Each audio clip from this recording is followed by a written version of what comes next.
नमस्कार, आप देख रहे हैं भारत न्यूज टीवी खबरों की पड़ताल में हूं आपके साथ अंशु शर्मा।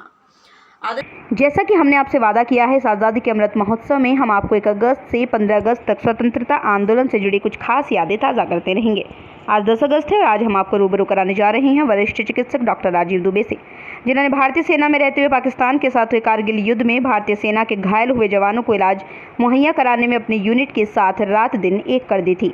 युद्ध के दौरान हालात तो यहाँ तक खराब हो गए थे कि बिना तकनीकी उपकरणों के भी अपनी यूनिट के साथ भूखे पेट ही भारतीय सेना के घायलों का इलाज करते रहे और अपनी यूनिट का मनोबल भी बढ़ाते रहे।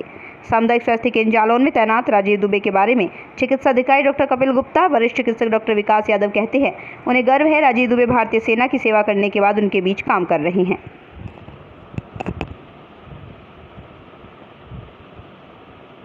जवानों ने अपनी मातृभूमि की रक्षा के लिए अपने प्राणों की आहुति देकर भी तिरंगे का मान बचाया है। तो आप चूँकि उस समय किस रेजिमेंट में थे, कहाँ पर तैनात थे और वो यादें जरा सा हमसे साझा कीजिए।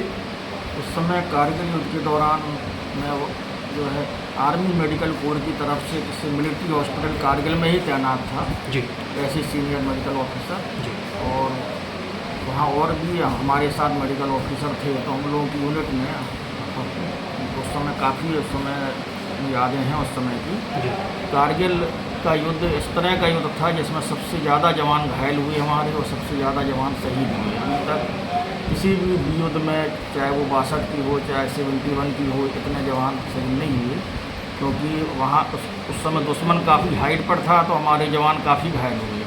और डेली उस समय मिलिट्री हॉस्पिटल कारगिल में डेली 35 से 36 घायल लोग लाए जाते थे, जिनको हम लोग प्राथमिक उपचार देने से लेकर के और कई लोगों को मतलब तुरंत दिल्ली हेलीकॉप्टर से भिजवाते थे और मतलब वहाँ भर्ती रखते थे, प्राथमिक उपचार करते थे। उस दौरान कई बार ऐसा भी हुआ कि हम लोग के पास खाना पीना रसद भी नहीं पहुँच पाई। हम लोगों की 12 लोगों की यूनिट थी, लेकिन उस समय हम लोगों ने ये सब ध्यान में रख के और पूरा समय जो भी कर सकते थे, हमारी पूरी यूनिट ने कई बार ऐसे मौके भी आए कि 3-3 दिन हम लोगों को खाना भी नहीं खाने के लिए मिल पाया, वहाँ रसद नहीं पहुँच पाई और सोने का भी मौका नहीं मिला। रात में भी जवान लाए जा रहे थे, घायल जवान वहाँ हर समय। उस दौरान जब तक ये युद्ध चला है लगभग 20-22 दिन, तब तक डेली 20 से 25 जवान हम लोग के यहाँ भर्ती रहते थे हमेशा। अच्छा, उस समय के हालातों को आप किस नज़रिए से देखते हैं? उस समय कई जवानों की हम लोगों को मतलब जो है उस समय सर्जरी भी करना पड़ी, गोलियाँ निकालना पड़ी। और ये भारतीय इतिहास में सबसे लंबा चलने वाला युद्ध है अभी तक का, कि जिसमें सबसे ज़्यादा जवान घायल भी हुए, क्योंकि अभी तक इतनी कैजुअलिटी उतने जवान घायल किसी युद्ध में नहीं हुए। अच्छा, उस समय कुछ घायल जवान जब आते थे तो उनका आप ऑपरेट भी करते थे, उनकी सर्जरी करते थे, उनकी गोलियां निकालते थे, उनको फर्दर ट्रीटमेंट भी देते थे, हाँ। कुछ को रिफ़र भी करते थे। लेकिन उस समय क्या कुछ घायल जवानों से आपकी बात होती थी, तो वो किस तरीके से उस मंजर को बयां करते थे? नहीं, घायल जवान तो खैर वहाँ पर आकर के ही संतुष्ट हो जाते थे, क्योंकि हमारी पूरी यूनिट उनकी सेवा में लगी रहती थी। तो इसलिए घायल जवानों को काफ़ी संतुष्ट रहे और हम लोगों ने अच्छे से अच्छा उन लोगों के लिए प्रयास करा। वो उस समय इस तरह का मौका था कि हम लोगों के पास उस समय इस तरह का मौका था कि हम लोगों के पास ये सोचने का समय ही नहीं मिल पाता था कि हम लोग को मतलब कैसे क्या करना है। संसाधन भी कई बार नहीं मिल पाते थे, ऑपरेशन का सामान भी कम पड़ता था, तो नॉन टेक्निकल तरीके से भी कई बार हम लोगों को गोली निकालना पड़ी, जो है जिस तरह से नहीं करना चाहिए। तो ये उस समय के हालात ऐसे थे कि किसी तरह जवानों की जान बचाना है। और उस समय ये भी रहा कि भारत सरकार का पूरा सहयोग ये रहा कि जिस भी जवान को तुरंत दिल्ली रेफर करने के लिए हम लोगों ने सहायता मांगी तो तुरंत हेलीकॉप्टर भेजा गया, या तुरंत सहायता मिली। हम लोगों के लिए जो रसद भले ही बाद में पहुंची हो, लेकिन जवानों को तुरंत समय पर लिफ्ट किया गया। अच्छा, कभी कभी ऐसा भी होता था कि जिस समय आप लोग ऑपरेट कर रहे होते तो उस समय गोला आकर आपके कैंप के आसपास गिरता था, तो उस समय आप लोगों को क्या लगता था कि आज बचेंगे या शहीद होके जाएंगे?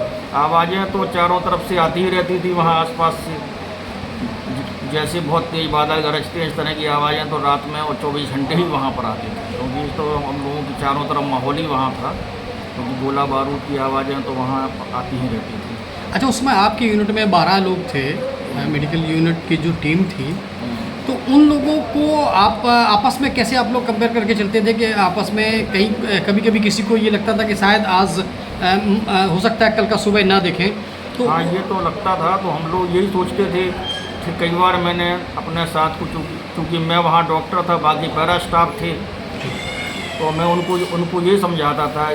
जैसे वहाँ एक नर्सिंग असिस्टेंट जो बघेल था, एक बार उसने कहा भी ये सब जवान लाए जा रहे हैं, हम लोगों को कुछ हो गया तो कौन इन्हें देखेगा। तो हमने कहा इसकी कोई चिंता नहीं करना है, अगर हम नहीं होंगे तो दूसरे होंगे, लेकिन ये तो चालू रहेगा ही। जवान तो हमारे बचेंगे ही, और हम ये लड़ाई भी जीतेंगे, क्योंकि जवानों को ये संतुष्टि होना चाहिए कि यहाँ पे हॉस्पिटल बना। सामुदायिक स्वास्थ्य केंद्र में डॉक्टर राजीव दुबे जिन्होंने देश की खातिर अपनी सेवाएं दी हैं, कारगिल जैसे महत्वपूर्ण युद्ध में अपनी सेवाएं दी हैं, और वो सामुदायिक स्वास्थ्य केंद्र जालौन में अपनी सेवाएं दे रहे हैं।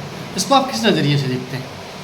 ये हमारे लिए बहुत गर्व की बात है कि डॉक्टर राजीव दुबे जो पहले सेना में कार्यरत रहे, वो अब हमारे सामुदायिक स्वास्थ्य केंद्र में हमें सेवा दे रहे हैं, हमारे साथ काम कर रहे हैं। ये हमारे और हमारे स्वास्थ्य विभाग और हमारे सामुदायिक स्वास्थ्य केंद्र नगर जालौन के लिए बहुत गर्व की